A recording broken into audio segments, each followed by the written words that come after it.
किसान भाइयों, आज इस वीडियो में हम बात करेंगे इस समय पे लगाए जाने वाले हरे धनिये की अगेती खेती के बारे में। अब किसान भाइयों को कब तक हरे धनिये की बुआई जो है वो आपको कर लेनी चाहिए ताकि ज़्यादा से ज़्यादा मंडी भाव और उत्पादन आपको मिल सके। किन किन हाइब्रिड वैरायटियों का आपको सिलेक्शन करना है, लगाने का सही तरीके, ज़्यादा से ज़्यादा उत्पादन आप किस तरह से निकाल सकते हैं, कौन कौन सी सावधानियां रखनी है, ये सारी जानकारियां आज इस वीडियो में मिलेंगी। और साथ ही ये भी बताऊंगा कि अब लगाए गए धनिये से कितने क्या मंडी भाव आपको मिल सकते हैं, कितना प्रॉफिट आप निकाल सकते हैं। ये सभी जानकारियां इस छोटे से वीडियो में आपको दी जाएंगी। वीडियो काफ़ी छोटा और इन्फॉर्मेटिव होने वाला है, इसलिए वीडियो पे लास्ट तक बने रहिएगा। और वीडियो अगर आपके लिए इन्फॉर्मेटिव रहे तो इस वीडियो को लाइक और शेयर जरूर कर दीजिएगा। नमस्कार किसान भाइयों, मेरा नाम है सुरेश और आप देख रहे हैं खेत किसान झुंझुनू। सबसे पहले दोस्तों, सही समय की बात की जाए तो देखिए, वैसे तो हरा धनिया कभी भी लगाया जा सकता है। काफ़ी किसान भाई जून जुलाई में इसको लगा लेते हैं और कुछ किसान भाई अगस्त के पहले हफ्ते से भी इसको लगाना जो है वो शुरू कर देते हैं। लेकिन उस समय के धनिये में भाव तो हमें काफ़ी ज़्यादा अच्छे और रिकॉर्ड तोड़ मिल जाते हैं, लेकिन थोड़ा रिस्क ज़्यादा होता है और मैनेजमेंट और आपको सावधानियाँ भी काफ़ी ज़्यादा रखनी पड़ती हैं। इसके बावजूद भी काफ़ी ज़्यादा रिस्क रहता है क्योंकि बारिश वगैरह लगातार होती रहती है, ह्यूमिडिटी काफ़ी ज़्यादा रहती है, टेम्परेचर का अलग से इश्यू रहता है। तो उस समय पे सावधानियाँ ज़्यादा और रिस्क जो है वो भी काफ़ी ज़्यादा रहता है। अब जो किसान भाई इसको लगाना चाहते हैं तो अब लगा के भी आप इसके काफ़ी अच्छे और ज़ोरदार मंडी भाव ले सकते हैं। रिस्क काफ़ी कम रहेगा और मैनेजमेंट तो खैर आपको रखना पड़ेगा, तरीके कुछ अपनाने पड़ेंगे, लेकिन रिस्क काफ़ी कम हो जाएगा। बावजूद इसके भी मंडी भाव आपको काफ़ी ज़ोरदार मिल जाएंगे।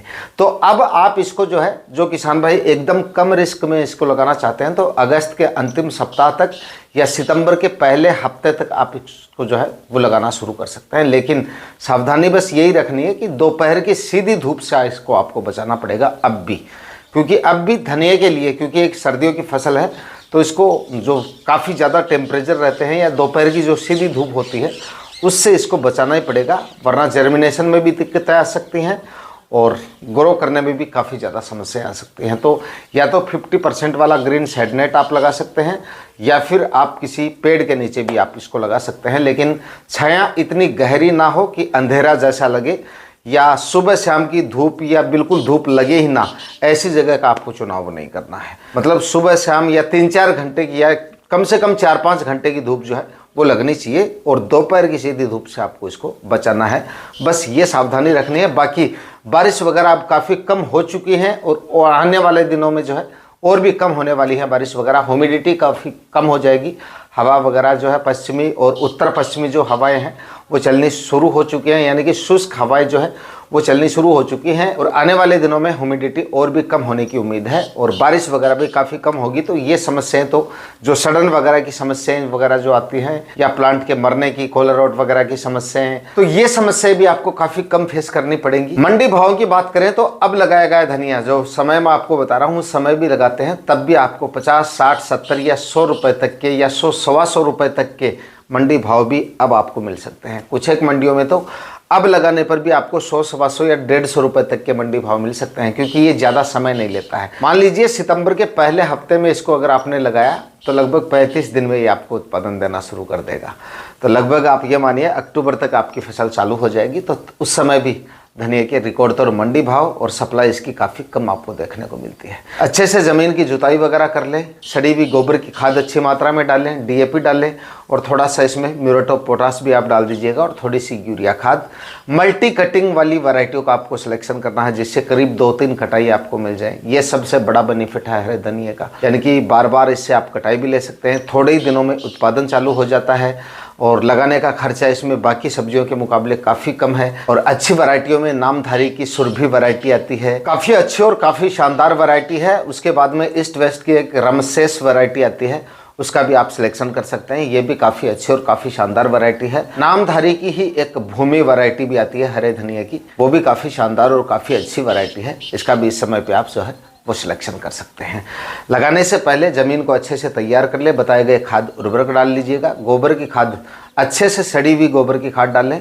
बीजों को, जो बीजों की संख्या है वो ज़्यादा नहीं रखें, मतलब एकदम घने प्लांट नहीं होने चाहिए आपके। और बीजों को डालने से पहले ऐसे ही साबुत बीजों को आपको खेत में नहीं डालना है, हल्के हाथ से रगड़ के और 2 भागों में बीजों को डिवाइड करके उसके बाद में करीब 12 से 24 घंटे तक बीजों को भिगो लें।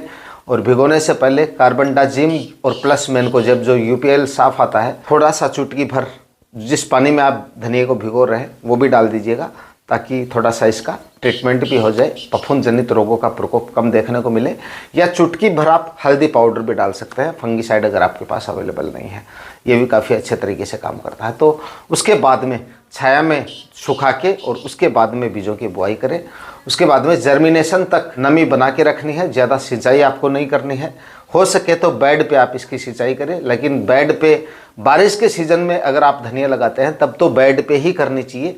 लेकिन अब आने वाले सीज़न में आप किसान भाई जो है, ज़्यादातर किसान भाइयों को क्यारियों का अनुभव होता है, तो क्यारियों में भी आप लगा सकते हैं, क्योंकि अब बारिश वगैरह जल भराव जैसी समस्याएं जो है वो नहीं आती है। बस सिंचाई का थोड़ा सा ध्यान रखें, क्योंकि किसान भाई क्यारी में तो लगा लेते हैं, बारिश वगैरह भी नहीं होती है, लेकिन जब सिंचाई का खुला पानी छोड़ते हैं तब पानी काफ़ी देर तक भरा रहता है, तो वो थोड़ा सा ध्यान रखें, ज़्यादा देर तक पानी भरा ना रहे। सही तरीके से अगर आप सीमित मात्रा में सिंचाई करेंगे तो अच्छा उत्पादन हरा धनिया अब लगाने पर भी आपको आसानी से देखे जा सकता है। बाकी मैं आपको यही सजेस्ट करूंगा कि बेड बना के और बेड के ऊपर बुआई करें, ड्रिप इरिगेशन से लगाएं, या फिर झारे से सिंचाई करें, या फिर मिनी स्प्रिंकलर सिस्टम से सिंचाई करेंगे तो वो और ज़्यादा सही रहेगा। और दूसरा दोस्तों, बीजों को ज़्यादा गहराई में आपको नहीं डालना है। काफ़ी किसान भाई यहाँ पर भी गलती कर देते हैं, मतलब कि बीजों की गहराई ज़्यादा रख देते हैं और उसके बाद में जर्मिनेशन में दिक्कत आ जाती है, या फिर बहुत ही ऊपरी सतह पे डाल देते हैं, मतलब मिट्टी ठीक से कवर ही नहीं करती है बीज को, उसमें भी जर्मिनेशन में दिक्कतें आ सकती हैं। दूसरा,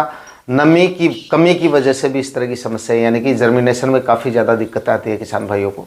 तो क्या होता है, क्योंकि टेम्परेचर ज़्यादा है वैसे भी, और बाद में अगर मिट्टी ऊपर से जल्दी जल्दी सूख जाती है और आप नमी का ध्यान नहीं रखते हैं और बीज काफ़ी ऊपरी सतह पे होने की वजह से दूसरे ही दिन बीज सूख जाता है। आज सिंचाई की, तेज़ धूप लगी, धूप का भी अच्छे से आप ख्याल नहीं रखते हैं, तो उसमें जर्मिनेशन में काफ़ी ज़्यादा दिक्कतें आती हैं। तो 15 दिन तक आप, जब तक जर्मिनेशन ना हो और जर्मिनेशन होने के बाद भी जब तक प्लांट थोड़ा सा स्टेबल ना रहे, तब तक हल्की नमी बना के रखें, लेकिन जल भराव ना हो, ये थोड़ी सी सावधानियाँ रखें। बाकी धनिया की खेती में कोई ज़्यादा गणित नहीं है।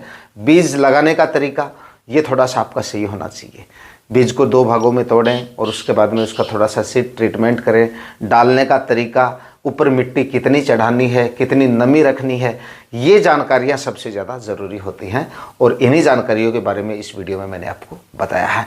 इस तरीके से आप हरा धनिया लगा सकते हैं। बाकी आपके और कोई सवाल है हरे धनिया के बारे में तो आप कमेंट सेक्शन में पूछ सकते हैं। आज के वीडियो में इतना ही। वीडियो अगर आपके लिए इन्फॉर्मेटिव रहा तो इस वीडियो को लाइक और शेयर जरूर कर दीजिएगा।